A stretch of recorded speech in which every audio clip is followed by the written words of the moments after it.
Ficochampada. O que é que eu vou dizer? Ué, fala qualquer coisa, olha que legal o negócio. Viu como é que tá minha voz? Tem que falar rápido depois. A mãe ficou chapada.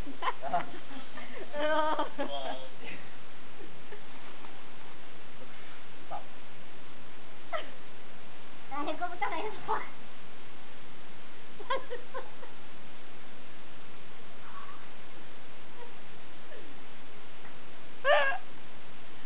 E agora nós vamos voltar ao normal.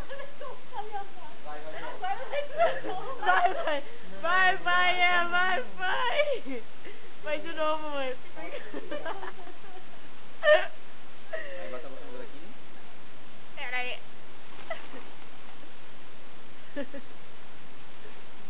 Olha, que galera maravilhoso. Olha, que galera maravilhoso. Vamos voltar ao normal. A mãe pegou melhor que tu, Gabriel.